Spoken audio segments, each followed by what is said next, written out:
Good evening, Oak Ridge. Hi there, I'm sorry I'm by myself. Cap is in the hospital. He's fighting an infection. Don't worry, it's not COVID-19. He's doing okay that way. They tested him and he's fine. But does have an infection that requires some antibiotics, and so he's getting those intravenously and they're getting him all fixed up. Please pray for him. But it's 5 o'clock and I'm trying to get this video recorded so we can get it out tonight. So here I am. We'll not be too disappointed because we're at least together, right? Whenever you're getting to watch this, I hope and pray that you're blessed. Last week we talked in the first half of chapter 20 about the final destruction of the dragon. We have that business about 1,000 years where the people, the saints of God that have followed Jesus and held true to their testimony will reign with Christ for 1,000 years. And at the end of that time, the dragon is let loose from the abyss for a little while. He tries to deceive these symbolic nations, Gog and Magog, but immediately they are destroyed and thrown into the lake of fire. Richard Bauckham, a great biblical scholar, writing in a book titled The Theology of the Book of Revelation, reminds us that we get confused when we hit things like the 1,000-year reign with Christ because we're trying to look for some particular historical event. We're trying to answer some questions like, are they reigning from heaven? Are they reigning from the earth? And the text just is not super clear on all that. And that's because, as Bauckham says, we're trying to make prophecy tell history in advance.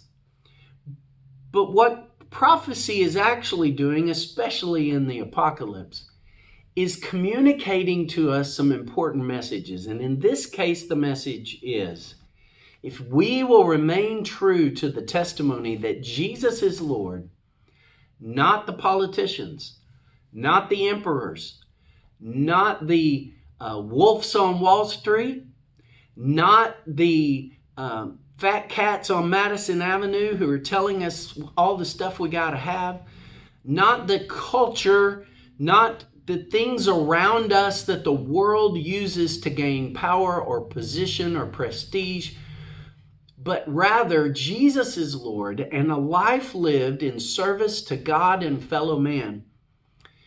That is faithful testimony that causes us to be in a place where we will reign longer than any empire has ever reigned. And that's an important message for us to grab a hold of. Don't try to make the 1,000 years become some particular epic in human history. That's not what John is trying to make happen. And so, at the end of that 1,000 years, the Satan is released and then destroyed. And John begins, we're going to begin in chapter 20, verse 11, with the scene of judgment. So let's read it.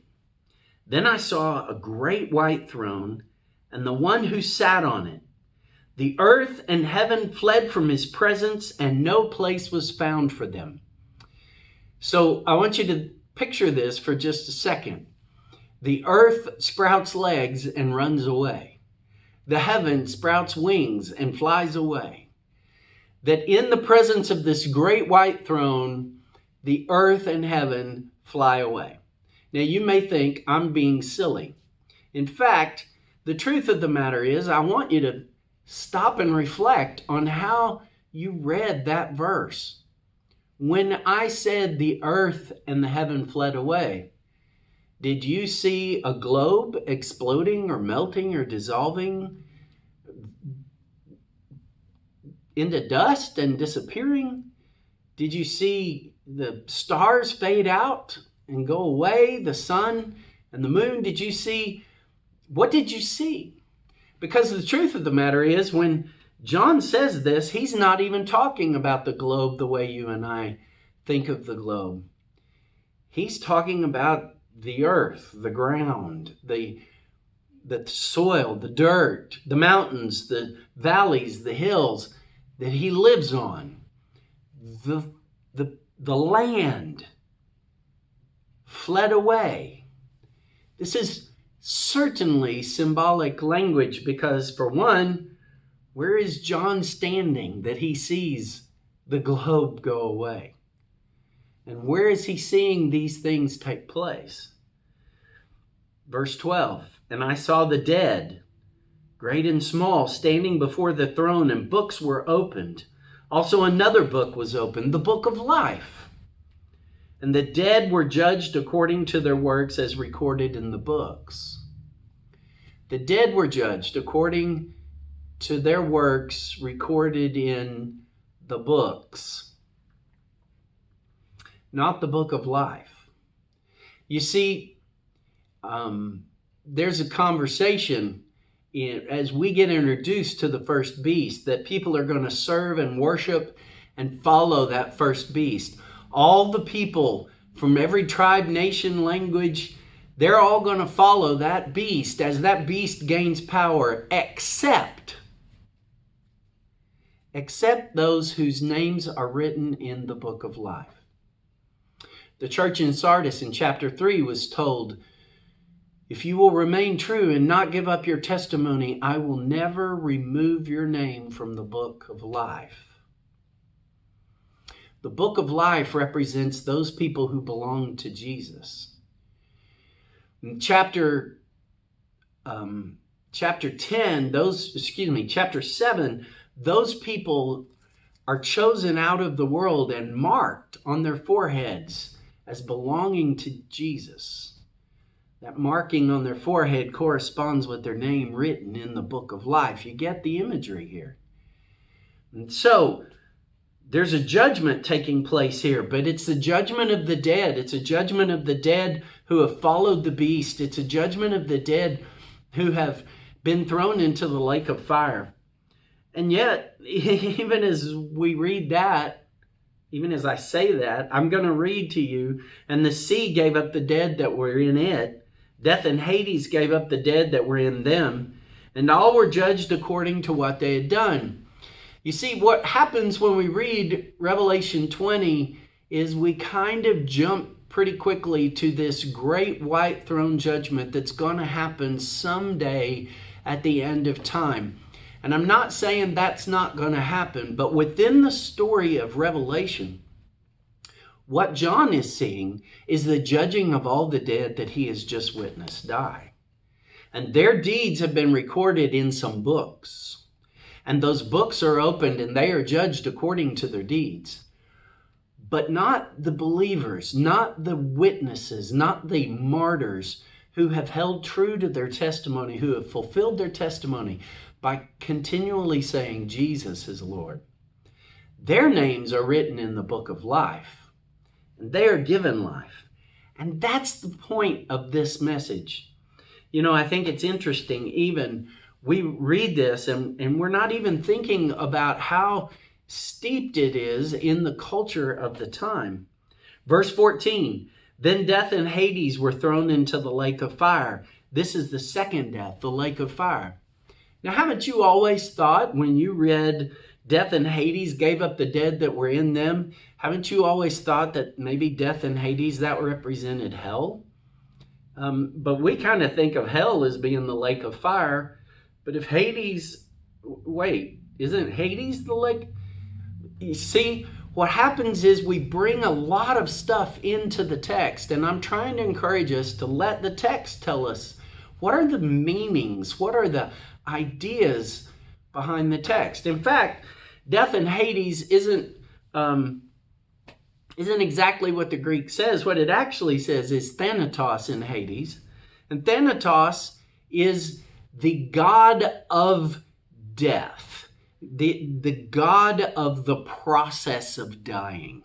Thanatos is really a very minor Greek god, but he's a little demigod who causes things to decay and die. And his job is to bring about death. Hades is the god of the underworld.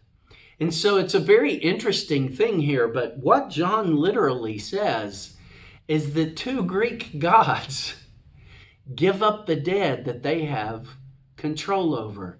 Again, notice what we're talking about are the dead that have served the Roman Empire, who have worshiped the beast.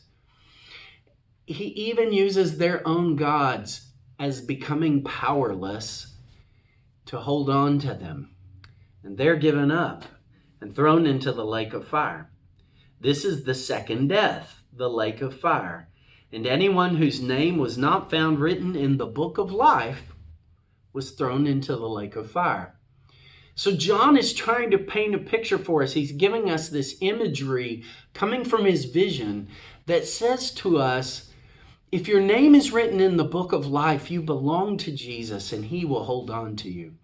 If not, then you're on the side of the beast and you're going to lose.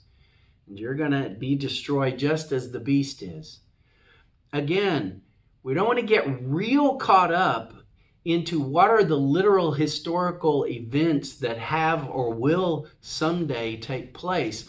What we want to understand is this message. You Christians in Asia Minor, John says as he writes this letter.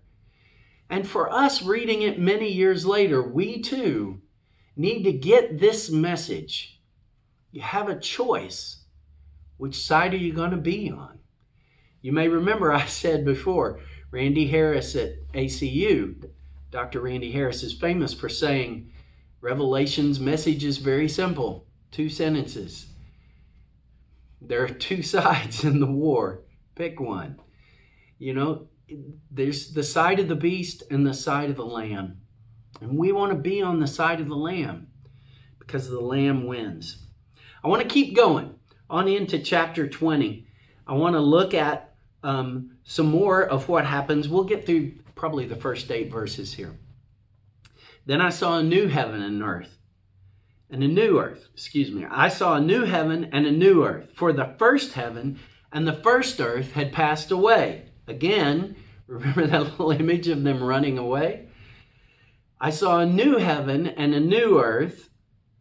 For the first heaven and the first earth had passed away, and the sea was no more. What sea? What sea?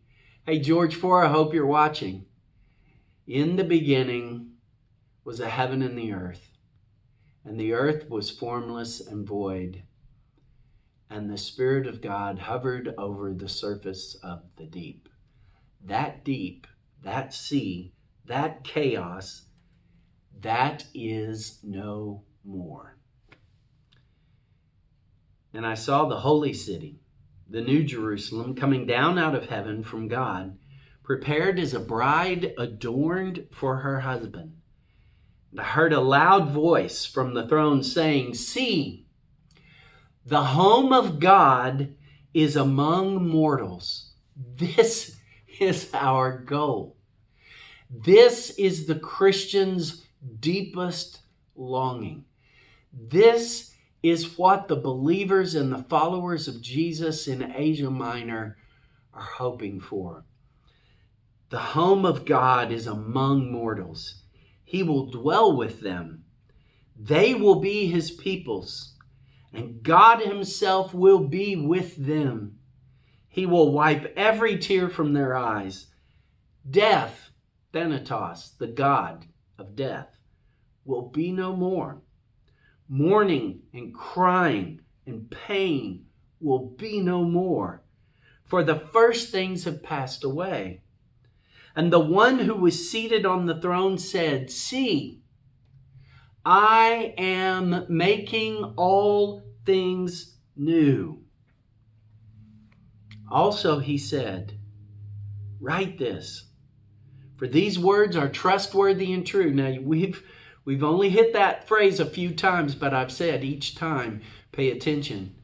Every time somebody tells John, "Write this," John is writing something important. He's emphasizing something important for us to pay attention to. And then he said to me, "It is done." It is done. It is done. I am the Alpha and the Omega, the beginning and the end. To the thirsty I will give water as a gift from the spring of the water of life. Jesus is declaring, God on the throne is declaring, all this is done. Those who conquer will inherit these things, and I will be their God, and they will be my children. But as for the cowardly, the faithless, the polluted, the murderers, the fornicators, the sorcerers, the idolaters, and all liars, their place will be in the lake that burns with fire and sulfur, which is the second death. Please just hear this message. Just let the symbolism speak to you. Let it rattle your bones and burn in your heart. God has won against the beast.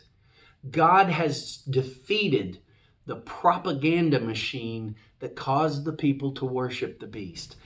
God has destroyed the dragon. It is done. God is the beginning and the end. God is with us, calling order out of chaos, and God is with us, bringing order back from the chaos the world has experienced ever since Adam and Eve took that bite in the Garden of Eden.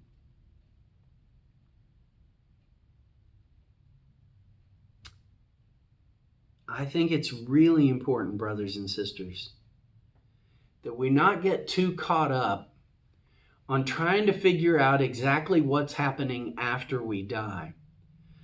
Because the point of this passage is to get us to understand we have been called as holy ones, saints, followers of Jesus, those whose names have been written in the book of life.